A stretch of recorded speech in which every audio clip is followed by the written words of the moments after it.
Saudara, sejumlah saksi yang dihadirkan dalam sidang lanjutan kasus pembunuhan berencana Yosua Huta Barat dengan terdakwa Ferdi Sambo dan Putri Chandrawati menyebut ada banyak tekanan dari Ferdi Sambo selama pengusutan kasus ini. Bahkan salah satu saksi Ridwan Soplanit merasa telah dikorbankan dalam kasus ini. Apakah keterangan para saksi makin menyudutkan Ferdi Sambo? Kita akan bahas bersama dengan kuasa hukum Yosua Huta Barat, Martin Lukas Simanjuntak. Pak Martin, selamat malam. Selamat malam, Mbak Livia. Kita juga akan sapa pakar hukum pidana Jamin Ginting. Pak Jamin, apa kabar?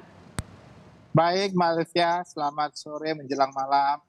Ya, selamat malam. Saya ke Pak Martin dulu. Pak Martin, para saksi hari ini mengungkap ada banyak tekanan dari Ferdi Sambo saat menyelidiki kasus ini. Apakah ini kemudian makin memperkuat peran Sambo ada di balik penembakan Yosua? Ya, satu yang saya setuju di dalam persidangan hari ini bahwa memang benar penyebab dari peristiwa ini adalah Ferdi Sambo. Benar dia sudah mengakui itu dan ya menurut saya beliau sudah berjiwa besar untuk mengakui. Nah, namun ya untuk menilai apakah yang lain tidak salah ataupun salah itu bukan penilaian dari Ferdi Sambo. Ya. Itu penilaian kalau etik ya penilaian dari Komisi Etik.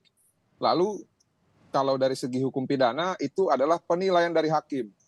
Ya, jadi sah-sah saja kalau sudah terlanjur terjadi, ya penyebabnya itu ataupun orang yang menyebabkan suatu peristiwa ini mencoba untuk meringankan para pelaku yang lain ataupun pelanggar etik yang lain, namun tidak fair rasanya kalau segala sesuatunya itu hanya didasarkan kepada penilaian dari si pembuat peristiwa ini. Jadi menurut hemat saya tetap harus melalui proses persidangan, khususnya untuk para saksi yang juga menjadi terdakwa obstruction of justice. Lalu yang berikutnya, tadi saya juga mendapatkan informasi dari simpatisan kita ya, ketika dia berfoto atau swafoto dengan salah satu saksi yang bernama Ridwan Soplanit. Saya melihat memang dalam foto tersebut itu raut muka kesedihan dan kekecewaan dan juga letih itu terlihat sekali. Saya pun terus terang juga menjadi iba juga. Nah, namun memang inilah konsekuensi gitu ya. Inilah konsekuensi ya, karena memang sudah melakukan perbuatan dan tidak melakukan antisipasi. Dalam arti begini, saya tahu memang tekanan ataupun relasi kuasa itu sangat besar. Tapi pasca melakukan kesalahan kan bisa langsung mengadukan kepada pimpinan yang lebih tinggi. Nah, ini kan apakah mereka lakukan atau tidak? Menurut pengamatan saya, sampai dengan mereka dipatsus itu tidak dilakukan, Mbak Livia. Tapi kan tadi saksi juga menyebutkan Pak Martin kalau dia bahkan takut sekali sama Kadif Propam, takut dipecat katanya.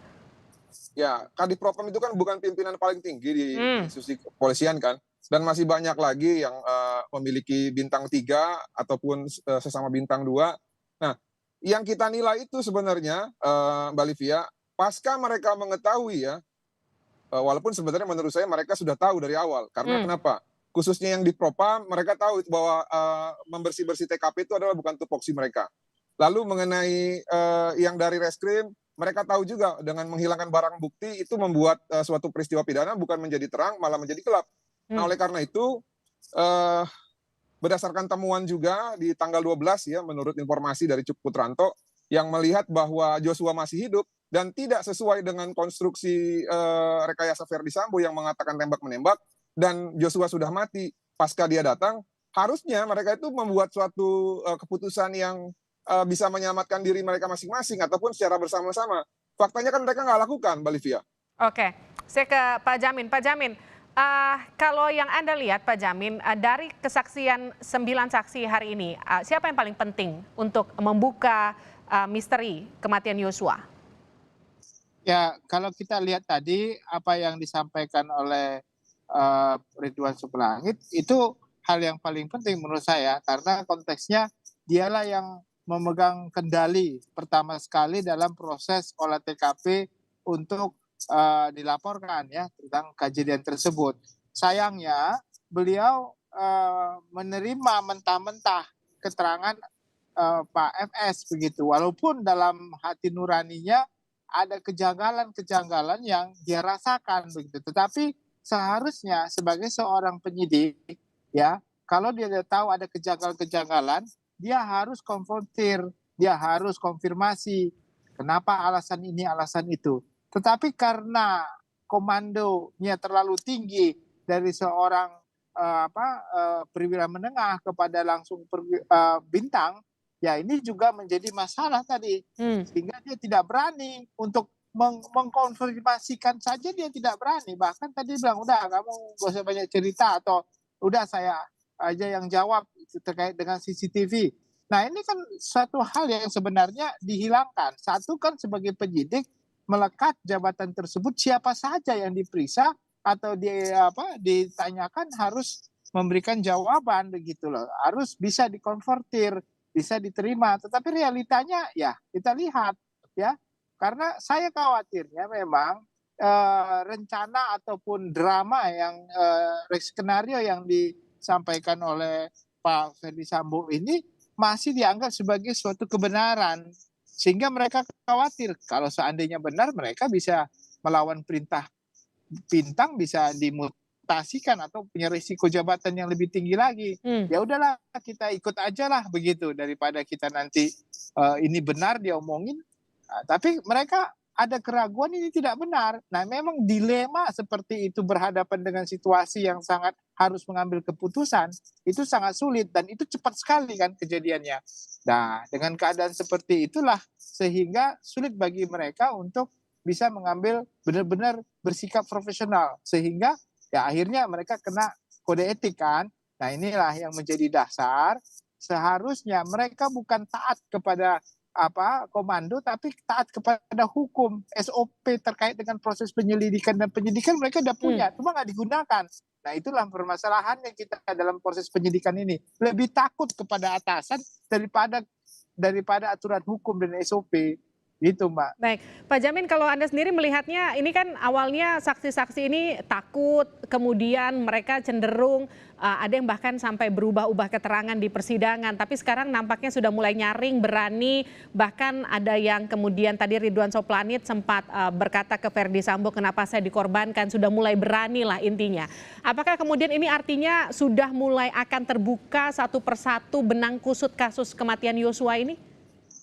Ya, dari fakta-fakta persidangan yang sudah kita dengar sendiri, bahwasannya memang sudah mengkerucut, bahwasannya perbuatan itu sudah diakui, lalu rencana-rencana pembunuhan itu sudah dibuktikan di dalam persidangan, begitu ya.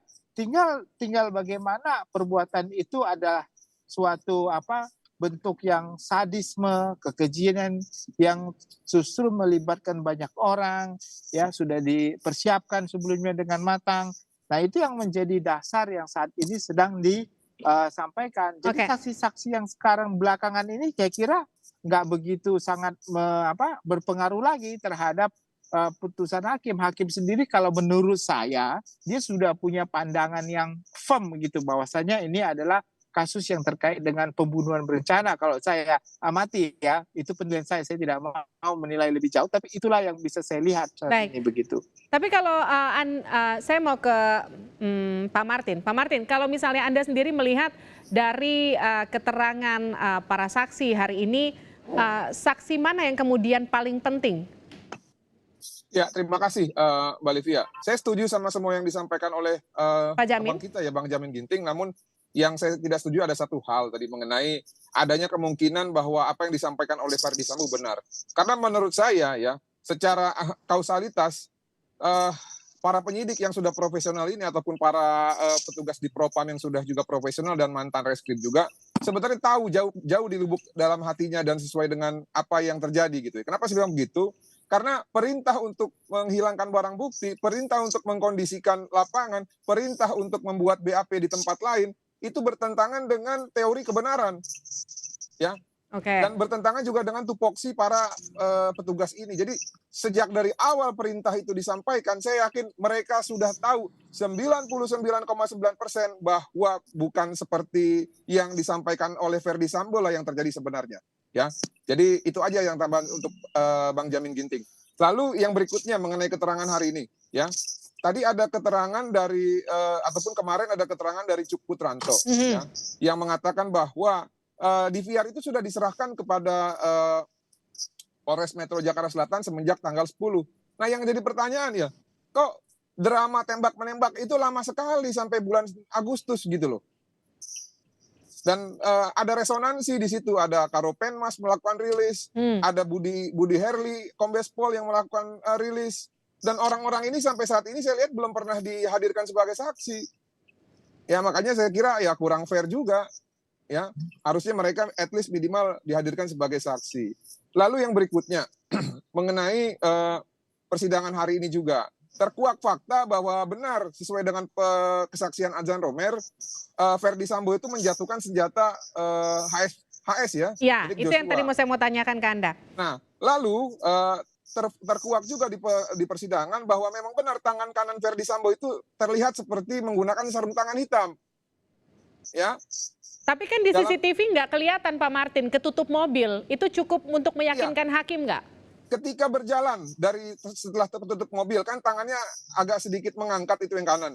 Nah, menurut pengamatan saya beliau menggunakan sarung tangan. Ya, mengenai salah atau tidak ya, tapi menurut pengamatan saya secara visualisasi itu seperti menggunakan sarung tangan. Meskipun nggak clear ya, tapi menurut Anda ini cukup untuk meyakinkan hakim bahwa saat itu ada senjata yang jatuh, Ferdy Sambo pakai sarung tangan, artinya ada kemungkinan besar Ferdy Sambo juga membawa senjata ke TKP. Ya, jadi gini, pengamatan saya ini melalui visualisasi dikuatkan dengan satu alat bukti loh. Satu alat bukti itu maksudnya adalah 2 orang keterangan saksi. Yang pertama kesaksian Adjan Romer yang mengatakan bahwa benar Ferdy Sambo menggunakan sarung tangan hitam dan menjatuhkan senjata. Lalu kesaksian dari Richard Eliezer yang mengatakan bahwa di dalam rumah Duren 3, Ferdy Sambo menggunakan sarung tangan. Terus mau apa lagi? Masa kita mau percaya sama keterangan terdakwa? Keterangan terdakwa punya hak ingkar. Jadi saya lebih percaya pengamatan saya melalui video yang ditayangkan dan juga satu alat bukti yaitu keterangan saksi. Oke, ini akan saya tanyakan ke Pak Jamin Ginting. Pak Jamin, kalau kita melihat bukti CCTV seperti ini kan tidak clear, tidak kelihatan jelas bagaimana kemudian apakah betul pakai sarung tangan, apakah betul ada senjata yang jatuh. Ini bagaimana kemudian posisi hakim untuk memverifikasi dan juga memastikan keterangan saksi yang mana yang betul? Ya, tentu kalau kita lihat CCTV itu kan merupakan alat bukti ya, alat bukti untuk menjadi barang bukti, jadi CCTV itu adalah barang bukti. Barang bukti itu harus didukung oleh alat bukti lain. Nah tadi ada alat bukti saksi, contohnya saksi Romer dan Baradae yang melihat bahwasannya sama-sama menggunakan sarung tangan ya. Nah dari keterangan Baradae dan juga Romer ada nggak saling kesesuaian? Nah kalau ada kesesuaian ditambah lagi dengan alat barang bukti tadi, maka itu bisa nanti menjadi bukti petunjuk. Jadi 2, 1 alat bukti sebagai alat bukti saksi, 2 sebagai alat bukti petunjuk untuk menyatakan apa? Menyatakan adanya bahwasannya FS membawa senjata HS dan menggunakan sarung tangan. Jadi terjadilah yang disebut sinkronisasi terhadap dari barang bukti dan alat bukti yaitu saksi dan petunjuk dari hakim. Dan itu sudah cukup kuat sebagai dasar menunjukkan bahwasannya FS sudah memegang senjata dan memiliki sarung tangan, Mbak, begitu. Pak Jamin, kalau tadi merespon apa yang dikatakan Pak Martin soal ada juga saksi-saksi yang juga harusnya diperiksa, mulai dari mantan Kapolres Jakarta Selatan sampai kemudian Kadif Humas, karena proses dari Juli, di mana kemudian DVR sebetulnya sudah diterima, sampai kemudian... Karopenmas, oke. Pentingkah ini kemudian juga ikut diperiksa, Pak Jamin? Ya sebenarnya yang paling penting diperiksa di sini yang pertama sekali mengumumkan adanya suatu perbuatan yaitu Kapolres Jakarta Selatan ya. Itu yang pertama harusnya dari mana kan kemarin itu ada barang buktinya juga hasil visum sementara. Nah seperti apa itu walaupun tadi kan saya lihat juga sudah ditampilkan ya terkait dengan hasil visum sementara yang masuk berapa, yang keluar berapa kan begitu ya. Nah, jadi itu yang harus diperiksa. Nah, inilah yang harus lalu dari keterangan itu siapa lagi yang mengumumkan dan mengetahui.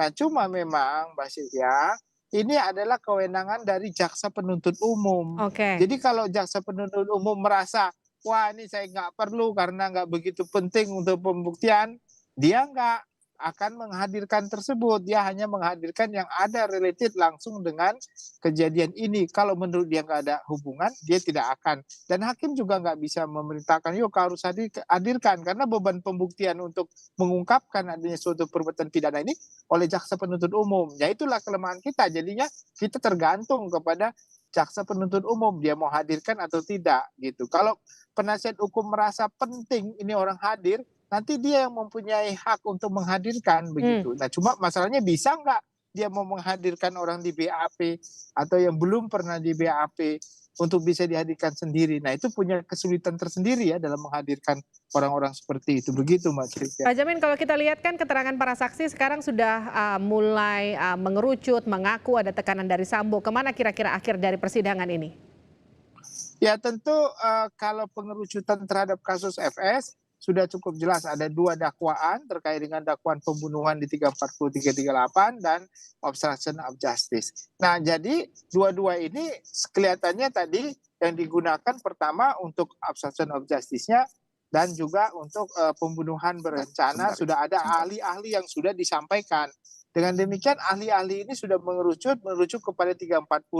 Cuma permasalahannya bagaimana nanti hakim bisa melakukan hukuman maksimum atau tidak maksimum plus dengan tambahan pembuktian terkait dengan adanya obstruction of justice, lalu dijumlahkanlah hukuman tersebut. Nah, saya berharap ini tidak terlalu lama karena masa penahanannya kan cuma antara 30 plus 60 berarti 90 hari. Jangan sampai kebanyakan saksi-saksi lupa waktunya tidak cukup lagi gitu ya untuk bisa membuktikan sehingga nanti bisa lepas dari tahanan begitu. Artinya hakim juga harus berkejaran dengan waktu ya untuk kemudian segera memutus nanti kira-kira hukuman apa yang paling sesuai dengan segala pembuktian yang hadir di persidangan. Terima kasih kuasa hukum Yosua Huta Barat, Martin Lukas Simanjuntak dan pakar hukum pidana Jamin Ginting telah bergabung bersama kami di Sapa Indonesia Malam. Terima kasih. Sehat-sehat selalu.